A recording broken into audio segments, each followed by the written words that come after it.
hobbyists. Here's a tangent. Who's the best Bond? Not including people like Nicholas Parsons or David Niven, let's look at some of the main portrayers of this iconic character. In a firm last place, George Lazenby. Got the role through Mithering the Broccolis, did one film, he was as wooden as a chest of drawers. Yes, the soundtrack was a belter, and it did have Diana Rigg and Telly Savalas, but it wasn't really a Bond film. If you'd have told me it was some spin-off from the Pink Panther or something like that, I wouldn't have been surprised. In 5th position is Timothy Dalton. In some ways he was a very accurate depiction of Bond. Well, not really Bond, more like an accurate depiction of a government employee, stiff and dull.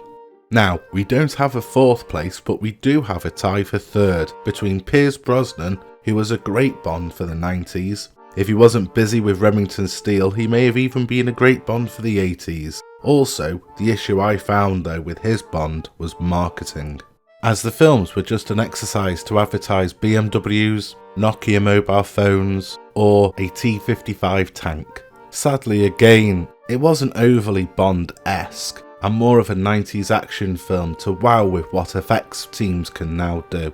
Joining Pierce in 3rd place is Daniel Craig. He was billed as a modern Bond for a modern time. Well, if by that you mean he hates his job and moats around, then yes, I guess he is a modern Bond. In reality, he mainly hit joint 3rd because of Casino Royale and Skyfall. He also had some extra bonus points for having Eva Green as a Bond girl. I do have a few issues with his residency as Bond, but I'm not going to go into that now. So, 2 Bonds left, and there's no surprise in 2nd place that it's Roger Moore. He was a really good Bond, maybe a little bit too old for the role, favouring to finish his stint in The Saint before joining, but he was very suave, amusing, and rolled with what the 70s, was that how old he was? Threw at him. The gadgets on locations were outstanding, and he had some really good bad guys. Incidentally, Roger Moore is the reason why no current Bond actor can wear a tux in any film that they are featuring in because of his appearance in the Cannonball Run films. So, why is Sean Connery at number 1?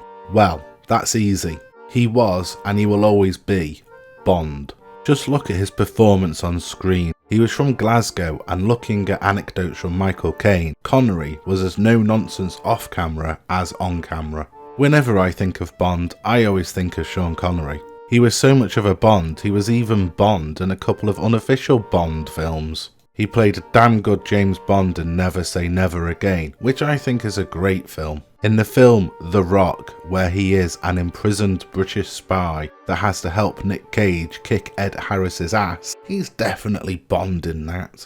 Anyway, why am I waffling on about Bond?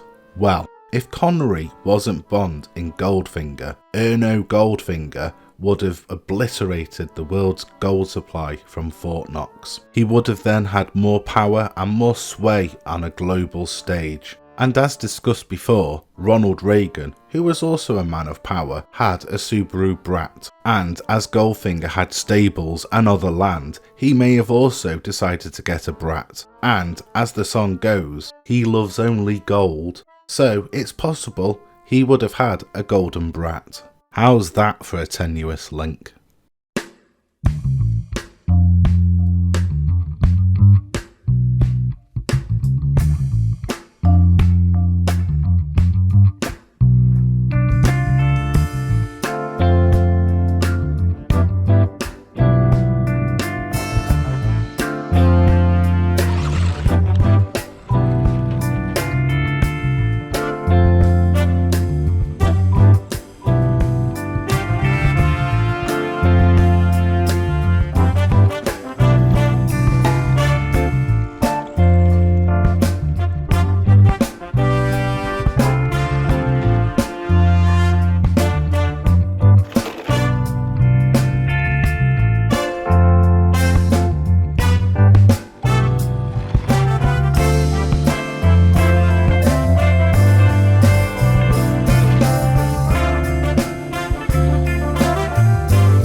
Not a bad run.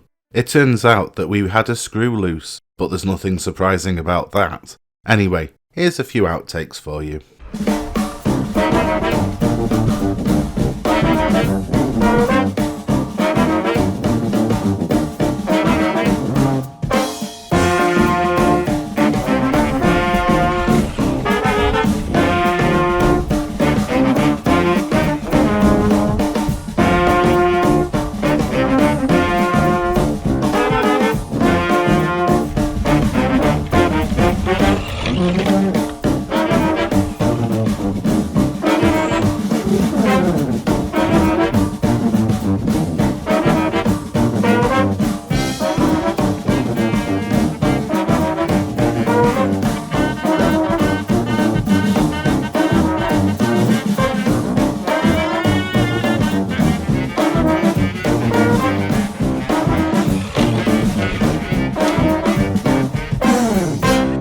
So you don't miss out on further videos and similar nonsense, please like, feel free to comment, definitely subscribe and press that bell-shaped thingy to be woken up at all hours for further content. But for now, that's your lot.